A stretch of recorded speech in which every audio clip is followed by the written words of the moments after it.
Let's dive right into this explainer. Today, we're unpacking a really striking report by Fair Square. It looks closely at the profound local and global impacts of the UAE and Saudi Arabia purchasing two historic English football clubs. We're going to explore exactly how global wealth, local politics, and the world's most popular sport all intersect, drawing directly on the data and historical context provided in this fascinating source material. To help us navigate this whole geopolitical web, here's our roadmap for the explainer. First, the power of sports washing. Second, easy cities to buy. Third, the human rights reality. Fourth, the government red carpet. And finally, the silence of the enablers. All right, Section 1, the power of sports washing. Let's define the core tension here. The authors present a really jarring contrast right off the bat. In one breath, you have the immense joy, the civic pride of everyday football fans celebrating their team. But then, in the very next breath, you have the grave human rights realities tied to the nations actually funding these teams, like the devastation in Yemen. The report essentially asks us to hold these two wildly different realities in our minds at the exact same time. Now, if you ask club representatives, like Newcastle United co-owner Amanda Stavely, they frame these acquisitions strictly as business, just investment, plain and simple. But the report argues otherwise. It suggests these multi-billion-dollar purchases are effectively massive PR tools. By acquiring these beloved cultural institutions, the argument goes, these states are seeking global influence, political networking, and diplomatic soft power, all while kind of shielding themselves from international scrutiny. Moving to Section 2, easy cities to buy. Why were these specific locations so susceptible to foreign state takeovers in the first place? You know, both Manchester and Newcastle used to be absolute engines of the British Empire. Manchester was powered by the cotton trade, and Newcastle was totally driven by coal and shipbuilding.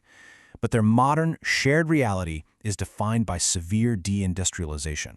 Fast forward to the last decade, and modern austerity policies have essentially starved both cities of funds. We're talking hundreds of millions of pounds in local budget cuts. This massive historical shift left them practically desperate for outside capital. To put this into perspective, when child poverty sits at a staggering 35.5% in a city like Manchester, which was driven by a decade of sweeping austerity cuts and reduced spending power, well, massive foreign investment starts to look like an absolute lifeline to local communities. The authors make the case that we simply cannot understand these football takeovers without first understanding that sheer economic desperation.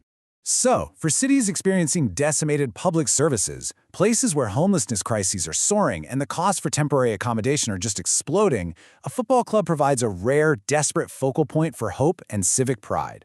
For so many working-class residents who have endured decades of social and economic hardship, the success of that local club brings a much-needed sense of joy and community renewal. Section 3. The human rights reality. Let's look at the investor records. According to international observers cited in the report, there is a severe pattern of suppressing dissent. In 2016, the UAE imprisoned rights defender Ahmed Mansour. Then, in 2018, the world witnessed the murder of Saudi journalist Jamal Khashoggi, which the UN concluded was premeditated and overseen by high-level officials. And in March 2022, actually just shortly after the Newcastle takeover, Saudi authorities executed 81 prisoners in a single day. And it goes beyond their domestic borders. The report notes that both the Saudi and Emirati states have partnered in a bloody, fractious conflict in Yemen. This military campaign has led to numerous accusations of war crimes. The United Nations has even described the situation on the ground as one of the world's worst humanitarian crises, leaving tens of millions of people requiring urgent assistance. Which brings us to Section 4, the government red carpet, looking at the systemic enablers. Despite those severe human rights concerns we just went over, the report details how the UK government went to remarkable lengths to roll out the red carpet and support these state takeovers. It wasn't just some passive approval either. The analysis points to high-level political encouragement to ensure these deals actually went through. What's really fascinating here is internal, leaked government correspondence, revealing that the UK actively sought to facilitate the Saudi deal. To the national government, the football club wasn't just a sports team at all. It was a strategic asset, a way to boost bilateral relations and signal intent for even more Saudi investment in the broader Northeast region. And we see a very similar playbook over in Manchester. The national government created a specific initiative back in 2013, codenamed Project Falcon. Its whole purpose was to actively push the UAE to invest in city development. This strategic move totally paved the way for sweeping public-private partnerships, which fundamentally changed the landscape of Manchester's urban regeneration. According to the analysis, these partnerships often turned into what developers call sweetheart deals. These arrangements effectively transferred public wealth straight into private hands.